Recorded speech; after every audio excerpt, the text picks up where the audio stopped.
Magandang araw sa inyong lahat, mga ka-Game Yard!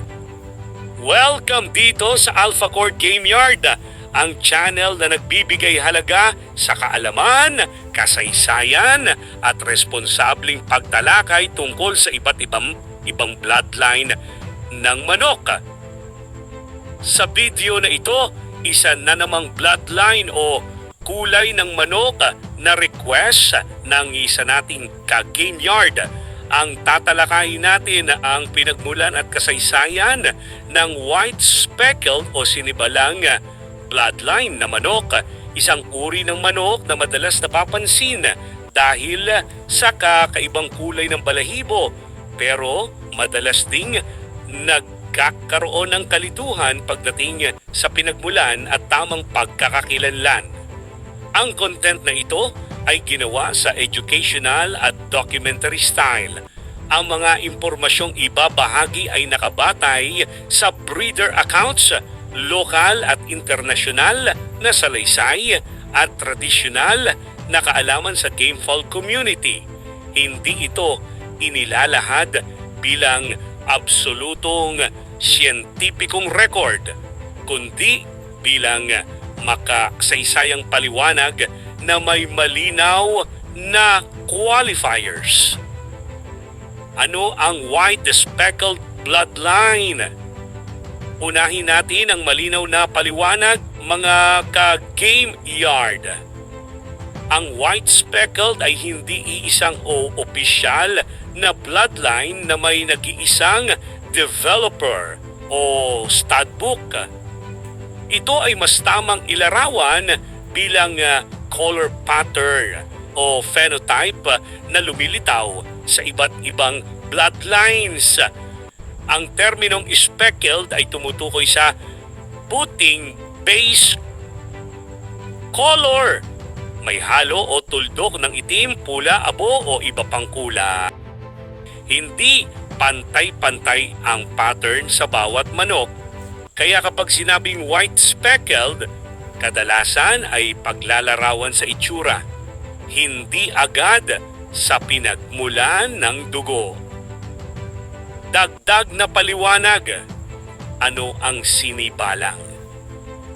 Mga ka-Game Yard, mahalagang idagdag natin ito para maging malinaw, lalo na sa lokal na konteksto dito sa Pilipinas. Ang white speckled na tinutukoy natin sa video na ito ay karaniwang tinatawag sa Tagalog na sinibalang.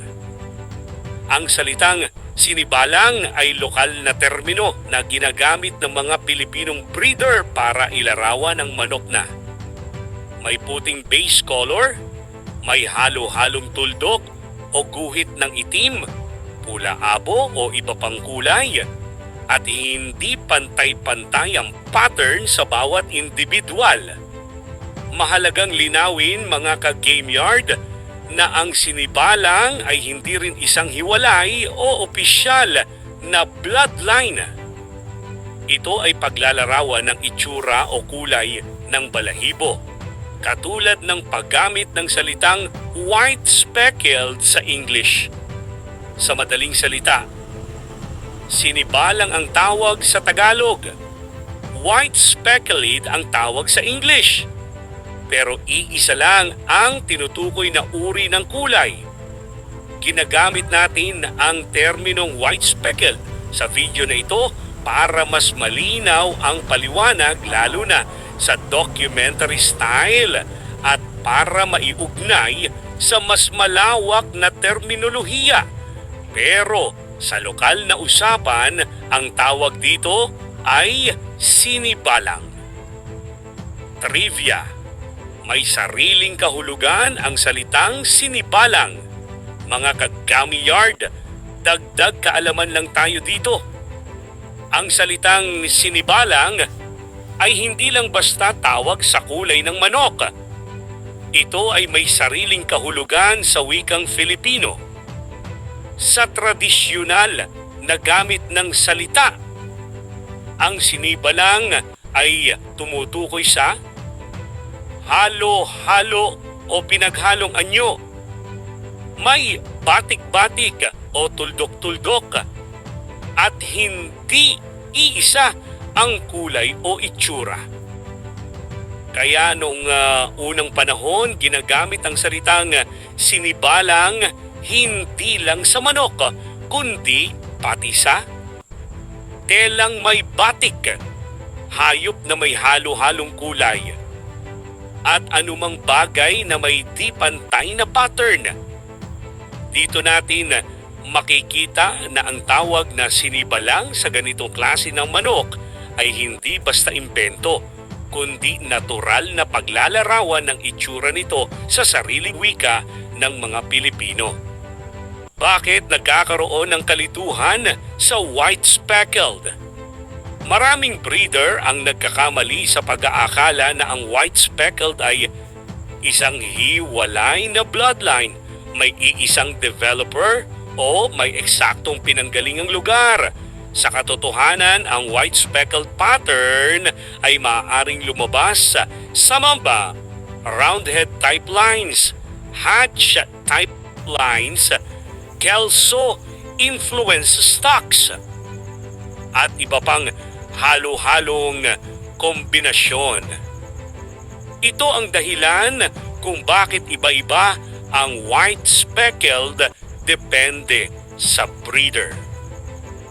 Historical na konsepto ng speckled sa manok. Sa mas lumang panahon, bago pa naging organisado ang bloodline naming, ang mga breeder ay mas nakatuon sa galaw, asal, tibay, the consistency. Hindi masyadong binibigyang diin ang kulay. Ang speckled pattern ay itinuturing noon bilang natural variation, hindi bilang pangunahing identidad ng linya. Kalaunan lamang ito na bigyan ng pansin dahil sa visual appeal at pagiging kakaiba. Paano lumalabas ang white speckled pattern? Ayon sa karaniwang breeder understanding, ang speckled pattern ay resulta ng genetic expression. Lumalabas kapag may halo ng light at dark feather genes. Maaaring hindi lumabas sa lahat ng offspring. Ibig sabihin, pwedeng speckled ang magulang pero hindi ang anak. Pwedeng lumabas bigla kahit ilang henerasyon na wala. Ito ang dahilan kung bakit hindi stable agad ang kulay kung walang maingat na seleksyon. White speckled sa lokal na breeding culture. Dito sa Pilipinas, ang white speckled ay madalas tawaging speckled white spangle o halo-halo ang balahibo. Minsang nagiging market name, minsang nagiging visual identifier lamang. May mga breeder na pinipili ang white speckled dahil sa ganda, ginagamit bilang cross material o bahagi ng experimental breeding. Ngunit hindi lahat ay nagiging consistent kung walang disiplina. Traits na madalas inuugnay sa white speckled. Mahalagang linawin ito mga ka-game yard. Ang traits ay hindi nanggagaling sa kulay kundi sa bloodline sa likod nito. Gayunpaman, ayon sa breeder accounts, ang mga white speckled stocks ay madalas na may balance na pangangatawan, alert sa paligid, adaptable sa iba't ibang setup. Hindi sobrang extreme ang kilos, pero uulitin natin. Hindi ang kulay ang basihan ng kalidad, kundi ang seleksyon ng breeder. White speckled bilang breeding stock. May mga breeder na nagtatanong, pwede bang gawing foundation ang white speckled? Ang tamang sagot, pwede kung malinaw ang pinanggalingang bloodline, hindi kung kulay lang ang basehan. Ang white speckled ay mas angkop bilang visual variant, complement line, o bahagi ng mas malawak na breeding program. Hindi ito dapat ituring agad na foundation kung walang record. Mga karaniwang pagkakamali ng breeders.